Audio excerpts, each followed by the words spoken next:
Hello and welcome to one and all. So in this class, we'll continue to review the 5-year plans of our country. Okay, so far we have finished uh, about the objective of economic growth, attainment of self-reliance, and what about the balanced regional development. So we have seen that both economic growth and self-reliance, it was reasonably okay. But as far as balanced regional development is concerned, it is still, I mean, we have not achieved completely to avoid the mitigate the regional disparities. Okay, the next objective of the Indian 5-year plans was and is enhancement of employment opportunities. So in the previous classes only, we have seen about the extent of unemployment in our country. Of course, we have seen what are all the programs initiated by the government, uh, both for educated, uneducated, isn't it? We have seen several programs, several employment generation programs the government has initiated. So we have seen that, but in spite of that, what did we find out about the employment rate? So the rate of employment, it was 5.6% in 2011-12. So this is the uh, unemployment rate, isn't it? And as far as the 2022 is concerned, it's even worse. It is 8% in 2022. And also it is found out that rural unemployment is higher than the urban unemployment. So rural unemployment is higher than the urban unemployment. So rural unemployment in the form of seasonal unemployment, in the form of disguised unemployment. So all those seems to be higher than the urban unemployment. Of course, in urban areas, we are still having that open unemployment, educated unemployment, all those things are still persisting. And, and the rural unemployment is more than the urban unemployment. And also another thing what we have finding is that the employment is not contained. Even in the urban areas also, it has been found based on the survey that the employment is not continuous. It is like an intermittent employment. So it is not permanent or a regular employment. So it is only an intermittent employment. So that is not a very good thing, isn't it? And also this 8% in 2022. So in spite of all these employment generation programs undertaken by the government, not able to solve the problem of unemployment in the country. Okay, then the next objective is another major objective, another major problem which we are facing, reduction in income inequality. So this also we have seen the data and we have found out that after the economic reforms, the income inequalities have widened. Okay, so we have found out that after economic reforms, the income inequalities actually favoring the top, or reforms, income inequalities increased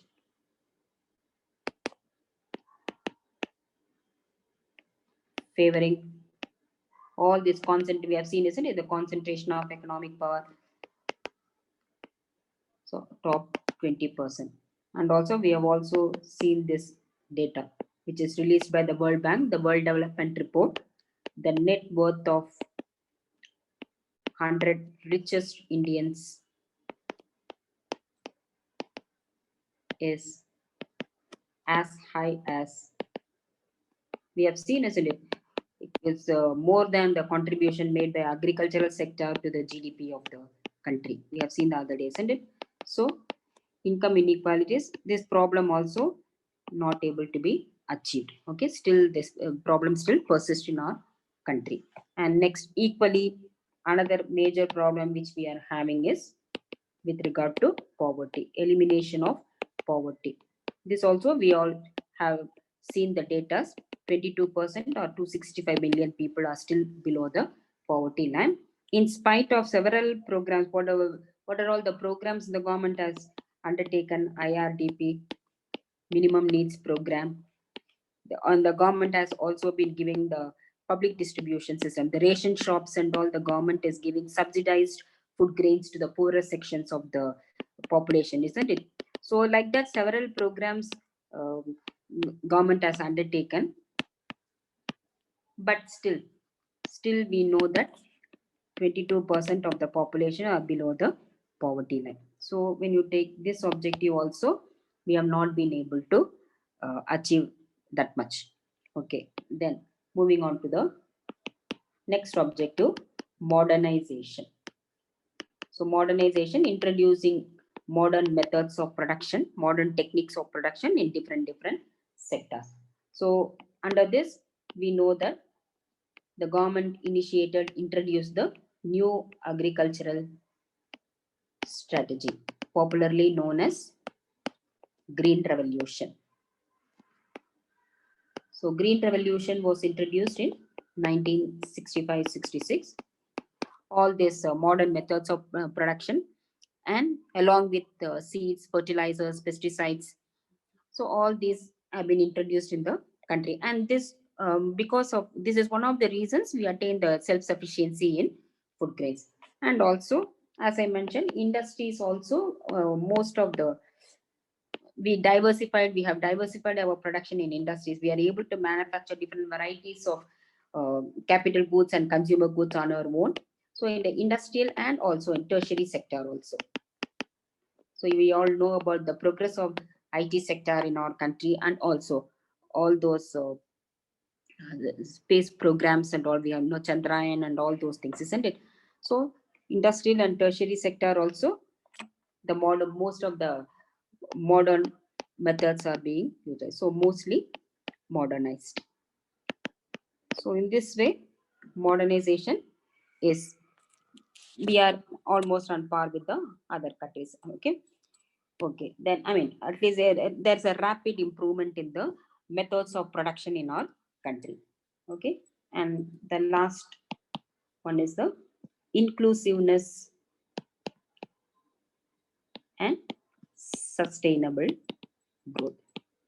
So inclusiveness, it is including the poorer sections of the population in the growth progress, and sustainable growth, developing the country without destroying the environment. But this we couldn't achieve. So still we all know that, I mean, one thing is still major percentage of the population are poor. So we were not able to, just now we have seen, couldn't eliminate poverty. We couldn't eliminate inequalities. Unemployment is all-time high, isn't it? And also all these suicides committed by farmers, the protests made by farmers, there is a unrest there. So inclusiveness, we couldn't achieve. Sustainable growth, it is ongoing process. I mean, still, I mean, it cannot be said, because the objective is not only, so it is going to take a long period of time to reach that sustainable growth, because sustainable growth in all the areas of production, they have to introduce that green technology, so that they will not pollute the environment. So it is, which is supposed to be very expensive for any firm, any company, and anywhere. If that technology, green technology, has to be introduced, means that is going to take a lot of expenditure on the part of the producer, and it's not an easy thing. But still we are going in that direction, but it's going to take a long period of time. So currently we cannot say that what is the achievement in this. So these are all, but regarding the all the others, in certain areas we have achieved, and certain areas we are not able to achieve according to the targets. Okay, so these are all the reviews of the Indian 5-year plan. So now based on this, you will know what are all the achievements of our 5-year plans, what are all the failures of our 5-year plan. Okay, next, moving on to, so now we don't have the planning commission in our country. The planning commission is being replaced by something called as Niti Aayog. Okay, so the full form of Niti Aayog is National Institution of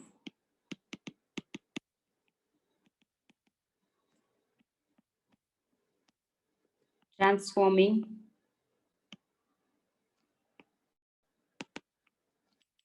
India.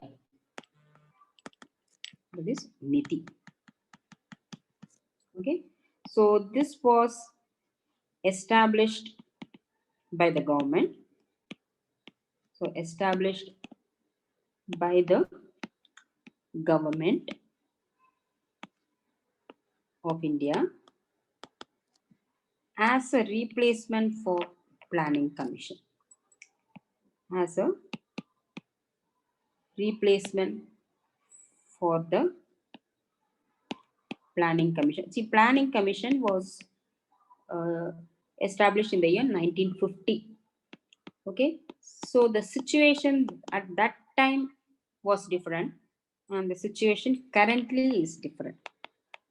So, according to the changing circumstances, uh, it has to be modified. So, the method of operation of the planning commission uh, should be modified. So, in the same, whatever the policies, whatever the way they were working, so that will not, at that point of time, because India was in a disastrous condition. Just after attaining the independence, India was in a very disastrous condition. So most of the decision, there were no private, that much of initiatives from the private sector, and almost everything has to be, every decision has to be taken by the government. And the first and foremost priority is to set right the economy, which was totally devastated by the British rule. So that importance, because of that importance, the government had to assume a greater role. Okay, so in order to rectify all those problems, in order to make the country go towards the path of economic development. So if the planning commission was launched or set up during that period of time under those conditions. But now in 2015, there's so many developments had taken place, so many changes had taken place in the country, and so many external factors are also influencing the progress of a country, isn't it? So in order to meet all those, then there was a necessity for the planning commission to be replaced, okay, or to modify the way the plan was implemented in our country. So in order to achieve that, the government replaced planning commission with something called as the Niti Aayog. So Niti Aayog, basically it is more friendlier than the planning commission, in the sense that they comprise a certain thing. The Niti Aayog has something called as a think tank. Okay, let me put it in words.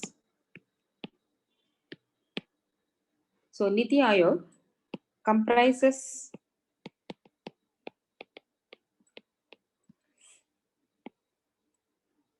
or it has a something called as of a think tank.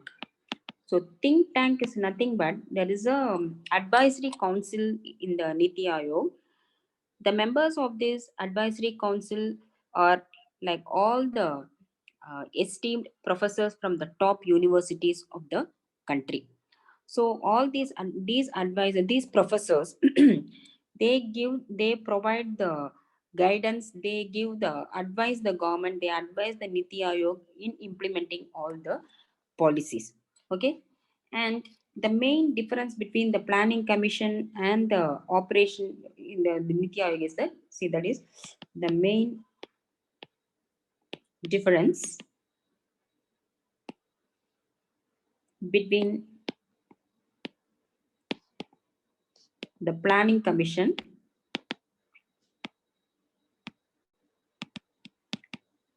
and Niti Aayog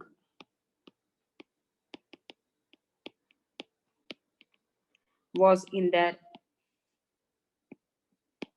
method of working. To put it very simply, there's a difference between the way the planning commission approached. The approach of the planning commission was different. The approach of the Niti Aayog was different. So what is that difference? See, planning commission basically, planning commission operation was more like a centralized planning. You remember what is the centralized planning and decentralized planning? So planning commission operation was, the way the planning commission was operating was more of a centralized planning. That is, from center to, it's one way, center to state. So it's like a one way.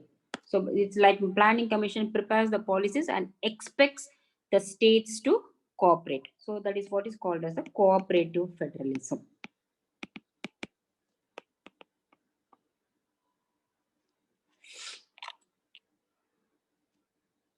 Cooperative.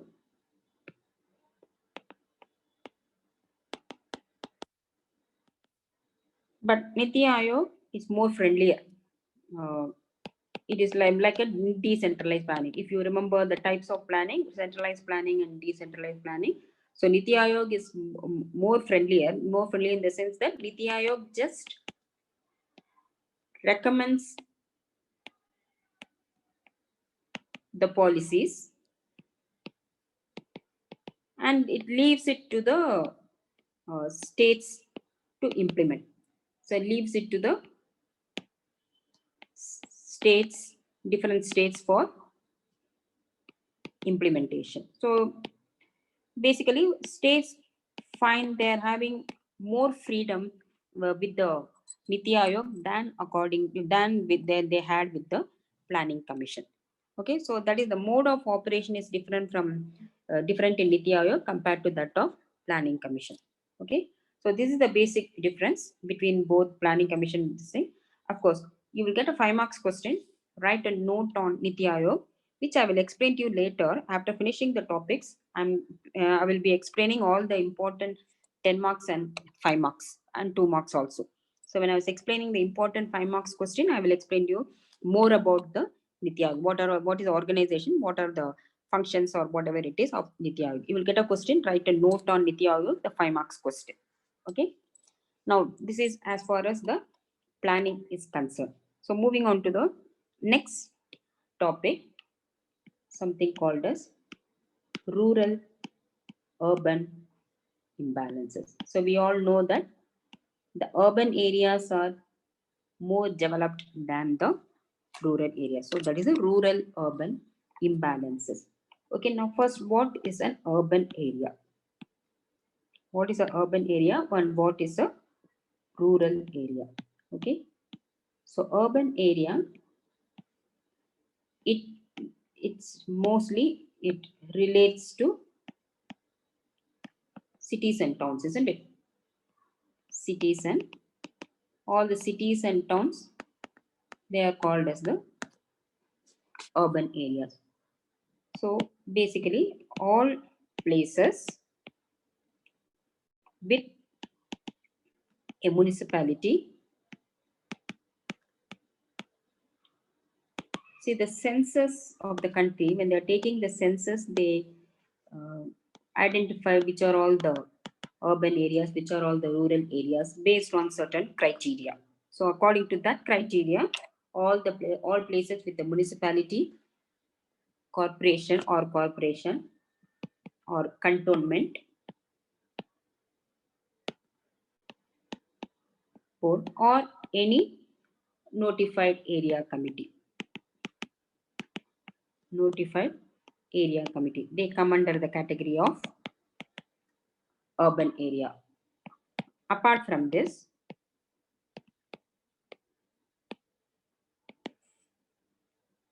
all other places with a population of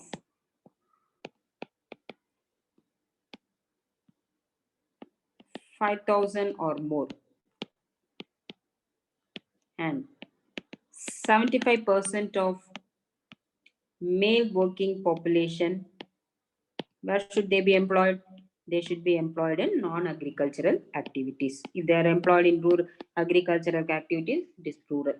Working population engaged in non-agricultural. You cannot make this is urban area, this is rural area. It is not the geographical boundaries we are putting, isn't it? It is not based on the geographical boundaries line. It is based on all these only defines urban area or differentiate urban area from the rural area. Non-agricultural activities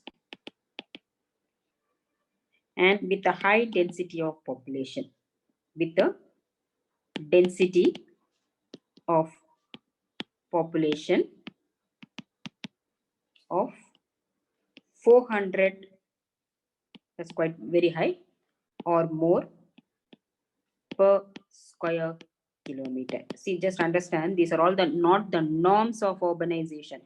This is what is happening. If any urban area, this is what is happening in an urban area. Most of the people reside in urban areas because of the facilities available in the urban areas. That's why the population of more of 500 or more better the facilities, more the population, isn't it?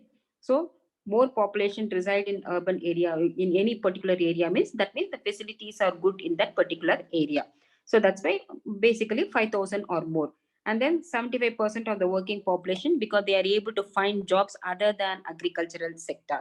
And then of course, and because of the more population in that particular locality, the density of population is also more. So if this kind of if these features are found in any particular area, that particular area can be termed as an urban area. It is not a standard or norm that 5,000 people should be there. It is not a standard or norm that 400 should be the density of population. It's not like that. This is happening because that is an urban area. Because of that, that is happening. So based on this, we are identifying that this is a urban area. Okay. Alternatively, what is a rural area? So rural areas,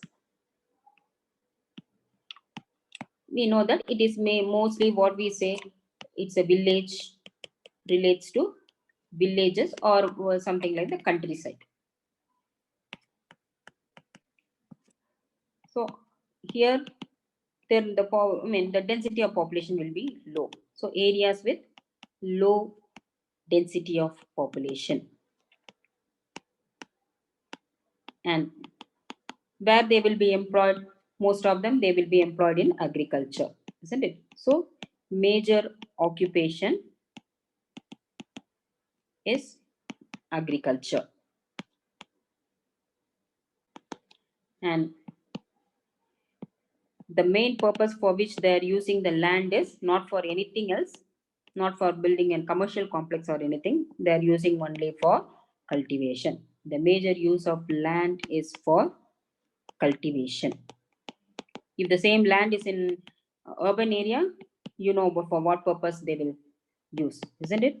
So have intimate social relation. That means there is no privacy there.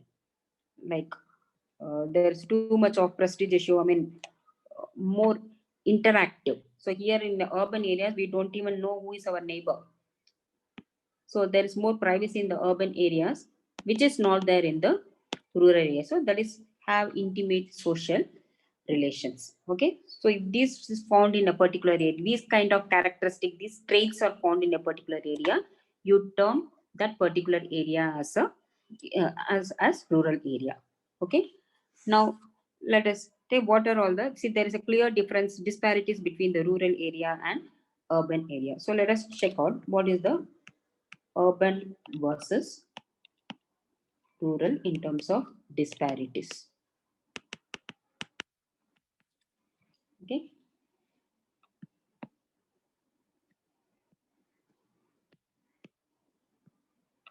So some based on some of the features, urban, rural, and whatever. Let's have the remark. Okay. So first, let's have the feature. First one, regarding growth rate of population. So growth rate of population, how much, what is the increase in the growth rate of population in the urban area versus rural area? That's what we are finding out. Okay. So it was 11% in 90. Now we know what is urban area, what is rural area, we know, isn't it? Then based on in that particular area, what is the growth rate of population, and in the rural area, what is the growth rate of population? So it was 11% in 1901, which increased to 31.2% in 2011. Okay, but whereas in case of rural areas, it was 89% in 1901, and of course 68.8% in 2001. So what do we info from this? 68% is rural area, only 31% is urban area. So that means what? We don't have urbanization is not that much in our country. So the remark is low percentage of urban. If more and more majority of the people are in the urban area, then only we'll say urbanization is happening in the country.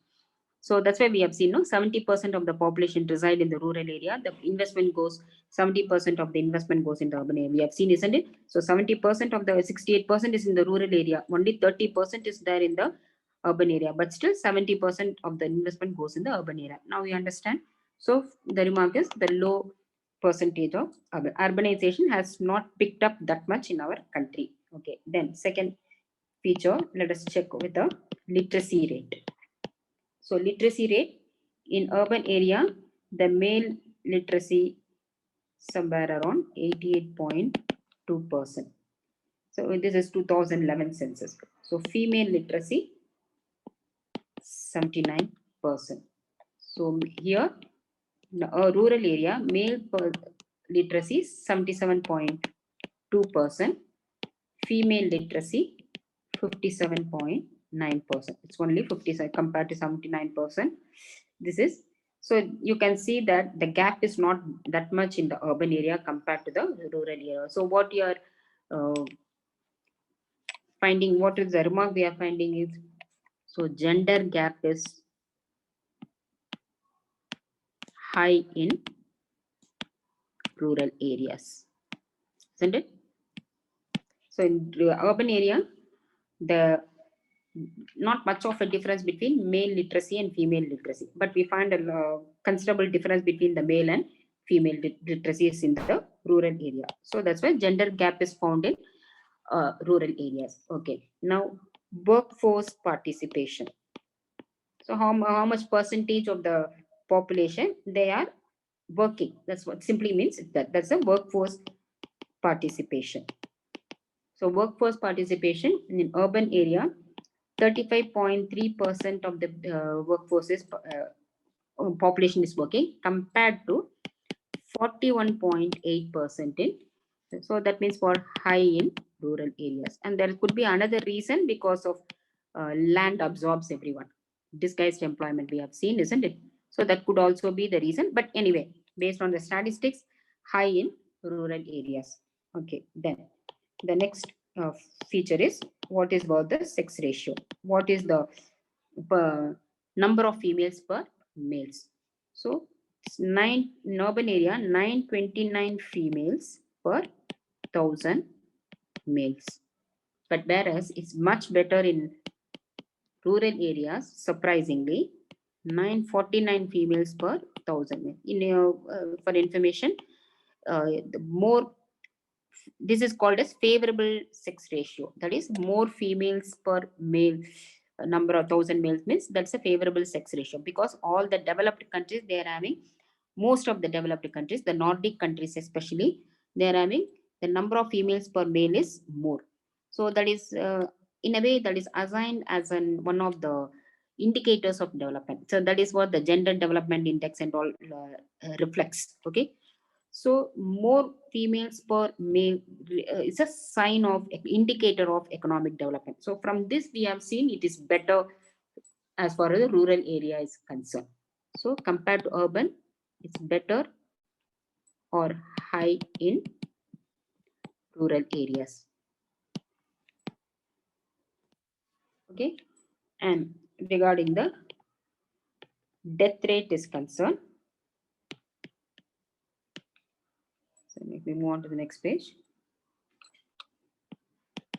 So regarding the death rate in urban areas, this is urban and rural. Okay, urban area, the death rate has fallen from 9.7 per 1000 in 1971 to 6.3 per 1000 in 2000. Whereas in rural area, it was 16.4 per thousand in 1971 to 9.3 per thousand in 2000. So, of course, it has fallen considerably, but still 6.3, this is 9 points. So, what we are finding the better medical facilities in urban areas. So, these are all the observations we are having when we compare the rural areas with the urban areas. So, these are all something like there is a disparity between rural area and urban area. So these are all the indicators that reveal that there are disparities between rural and urban areas. Okay. So now what are all the reasons for the growth of urbanizations? How the urbanization in the country will improve? So reason for the growth of urbanization means migration of people from rural areas to urban areas. So that we call it as urbanization. Migration of people from rural to urban areas. So what are all the reasons they want to migrate from rural area to urban areas? First and foremost, more employment opportunities. So they're attracted to that all the industries and the tertiary sectors, which are giving a better stable employment opportunities than the agriculture. And then, of course, better infrastructure, right from health to education to water to sanitation to transport and communication. All the facilities are better in the urban areas compared to rural areas. So better infrastructural facilities and anonymous living. So in rural area, uh, there is no privacy, we have seen, isn't it? So here it is not like that. They can do whatever they want. So the others will not interfere. Mostly they will not interfere. So that is called as anonymous living. Okay, and most importantly, the lifestyle. The lifestyle in urban area is they will be more attracted to the lifestyle in urban area compared to what they are having in the rural areas. So these are all the reasons for the growth of urbanization, and urbanization is one of the main indicators of economic development because urbanization indicates industrialization, and we know that industrialization is a reflection of economic development. So all in spite of all the problems of urbanization, still if the country is totally urbanized, or if a state, one place, for example, Hyderabad is 100% urbanized, so like that more urban is, then that is one of the main signs of economic development of a country. Okay, so why we are saying urbanization is a sign of economic development? Because there are lots of differences between the rural areas and the urban areas. So what are all the, because of certain factors, so which the causes for, or the factors affecting the differences between urban and rural area, or the causes for the rural urban differences, is the next topic which I will continue with my next class. Okay, so if you like this, if you find this video useful, please like, share and subscribe, and don't fail to mention your doubts or suggestions in the comment box. Okay, so until my next class, next video, take care. Bye bye.